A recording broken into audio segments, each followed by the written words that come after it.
What?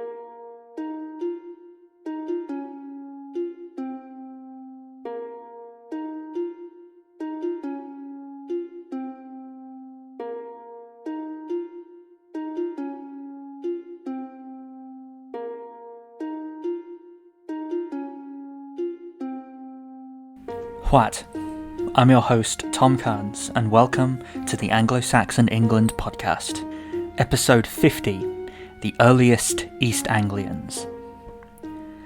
East Anglian history poses a particular problem for historians of Anglo-Saxon England. The Kingdom of East Anglia was one of just 4 kingdoms still in existence when the Great Heathen Army landed in England in 865, but hardly any written records survive from its time as an independent kingdom, most likely due to its having suffered the bulk of the army's initial onslaught, which seemingly destroyed the kingdom's major religious and administrative centres. Most of the pre-1066 information that we have about East Anglia comes from Bede. He got his information from at least 3 different churchmen, Albinus, Nothelm, and Esse, as well as various oral and literary traditions circulating about important saints and their churches, such as St. Athelfrith. Bede also provides valuable information such as a list of East Anglian kings, but he doesn't give us any of the dates of their reigns, and there has long been suspicion that some of his information is not accurate. To supplement Bede, some historians look to post-1066 chroniclers like William of Malmesbury and Roger of Wendover, who do give us plenty of dates for major events in East Anglian history. However, the dates given by these annalists are infamously suspect, even for things that we can be fairly certain of when they occurred, so most of those offered by them need to be treated with a great deal of skepticism, since, at the end of the day, most of them are probably little more than guesses. In addition to histories and chronicles, the other main written source for East Anglian history is saints' lives. While these tend to be written with less of an interest in political history, many of the hagiographies that we will discuss during this look at East Anglia contain information about politics, even if some of this tends to say more about the politics of the time when the hagiographies were written than the time that they purport to describe. Lastly, there is of course archaeology, and here East Anglia is particularly blessed on account of the famous Sutton Hoo ship burial. I will dedicate an entire episode to that discovery, but it is not the only archaeological find from East Anglia. As I'll talk about, especially in this episode, there is quite a lot of archaeological evidence, particularly from the early period of East Anglian history, which can help us to build some sense of how the Kingdom of East Anglia took shape. These then are some of the ways that we can compensate for the general lack of original material relating to East Anglian history. Archaeology especially is useful, since it can provide a way of testing and confirming dates given in the otherwise somewhat questionable written material. But with archaeology, we always run into 2 problems. One being that objects very rarely tell us anything about themselves, leaving their interpretation entirely up to the discoverer. The other being that if we don't discover an object, we can't know of its existence. So therefore, anything that we haven't found that might shed light on the history of East Anglia, we simply don't know exists or don't even know to expect to find. And that's why archaeology can so completely upend our previous assumptions about this period, because a new discovery can cast events in a completely new light, and even introduce us to events that occurred that we previously knew nothing about. So, these are just some of the things that we will have to wrestle with during this look at the Kingdom of East Anglia. But with this brief survey of the problems facing us out of the way, let's proceed to the history of East Anglia itself. This episode I want to focus on the archaeological evidence for the early history of the East Angles. Next episode I will attempt to present their history from the reign of their first legendary kings up to that of the first genuinely historical king, King Radwald.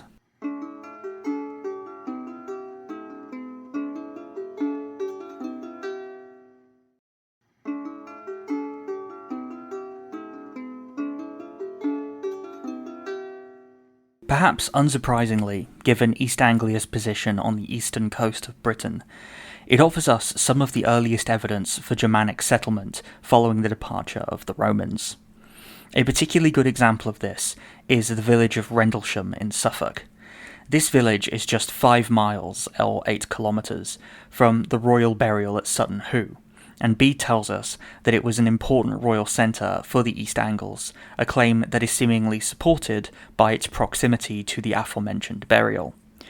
Yet Rendlesham had a pre-Anglian history, as a Roman military compound, where Germanic culture had begun to dominate the archaeological record by the second quarter of the 5th century. What makes it particularly interesting is that there is no evidence for the sites having been abandoned between the Roman and the Germanic presence. It seems instead that Anglians were brought in to man the defences of the Roman fort, and eventually came to outnumber the local Romano-British population without any significant disruption in settlement. Possibly these mercenaries brought their families or facilitated waves of non-military migration, since Suffolk also preserves some of the earliest evidence in Britain for farming settlements built of the Germanic type. A farm with sunken featured buildings, that is, where the floor is dug into the ground, dating from the mid-5th century, which is similar to those found in northern Germany at this same period, was excavated at Weststow, further inland from Rendlesham. The archaeological record would suggest then that Anglian settlement was underway in East Anglia by the early 5th century, only a few decades after the Roman legions had withdrawn from Britain. It also suggests, though, some truth to the story of Vortigern inviting the Saxons as mercenaries, although quite possibly the first Germanic mercenaries in the region came there under the auspices of the Roman Empire as foederati, barbarians paid with money and land to protect the empire's borders from the encroachment of other barbarian groups. This probably was part of what is known as the Saxon Shore, a series of coastal forts in eastern Britain meant to protect the province from sea-borne Germanic raiders. None of this is to say that the migration into East Anglia was violent. As I've said multiple times now, there is little evidence for Saxon conquest. Instead, in East Anglia, as elsewhere, archaeological evidence suggests that the newcomers often, although not always, settled in existing communities with no signs of major upheaval. One area where East Anglia offers a good amount of evidence for cultural difference between the Romano-British and the Anglians is in burial. The British in the 5th century had largely abandoned the practice of cremation. Some argue that this was due to the spread of Christianity, which, following Jewish example, generally rejected cremation as a pagan practice. This is possible, but it is also the case that cremation was not universally practiced by pagans. Instead, cremation at this time was an extremely costly and labour-intensive practice. Building and maintaining a fire hot enough to fully consume a human body with grave goods would be a community effort and require a huge amount of wood and other ignition elements that could be better used for other purposes. Given the economic hardships that we know had beset Britain in the early 5th century, it is entirely conceivable that struggling citizens would opt for inhumation over cremation as a matter of economy rather than for religious reasons, although it is entirely conceivable that some element of both of these motivations was at play. At around this same time, though, we know from excavated cemeteries that the incoming Anglians and Saxons did practice cremation, at least in some situations. The Anglians especially seem to have been fond of the practice, and would create decorated urns in which to bury the ashes, sometimes with additional grave goods. These urns in themselves are quite interesting artifacts, often being decorated with stamped design, such as serpentine designs, or occasionally some runes, and on a few occasions also things that resemble swastikas, which are usually interpreted as either solar symbols or as symbols associated with the thunder god Thunor. Especially in East Anglia, some of these urns could be quite elaborate. For example, from Spong Hill in Norfolk comes the so-called Spong Man, a 14.3 centimetre tall, sculpted figure of a seated man holding his head in his hands, which seems to have served as the lid of an urn. This find is especially unusual because so few three-dimensional sculptures have survived from the Anglo-Saxon period. That one was made to serve as the lid of an urn indicates something of the resources the Anglians were prepared to commit to the practice of cremation, suggesting that for them it was indeed a cultural, possibly religious practice. With the spread of the migrants, the Romano-British seemingly vanish from the record. Some genetic testing of inhumed bodies in East Anglian cemeteries suggests that some of the Britons intermarried with newcomers, and they may have adopted their culture. Some of the bodies, for example, have yielded up genetic markers which indicate that they are of British descent.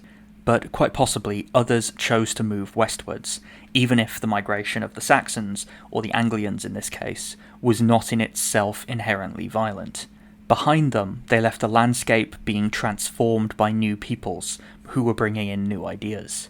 These Anglians came as mercenaries, and thus when they built new polities, or perhaps took over and remade existing ones, this was reflected in a political focus on former military settlements manned and occupied by a new military elite. Exactly who these elites were will be discussed in the next episode, because they ultimately gave rise to the kings of the East Anglians. Thank you so much for listening to this episode. I just wanted to remind you that if you enjoy what I'm doing here, then it really helps me when you leave a review or a rating on the podcast provider that you're using to listen to this. It also helps when you subscribe to the show's YouTube channel and when you become a supporter over on Patreon, where you can get access to bonus episodes, ad-free episodes, and transcripts by pledging to one of the show's patron tiers. And speaking of patrons, I wanted to give a shout out to all of you who've pledged money to support the show.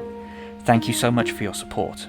It really means so much to me, and it really helps me to keep making this program. Once again, I've been your host, Tom Kearns, and this has been the Anglo-Saxon England podcast.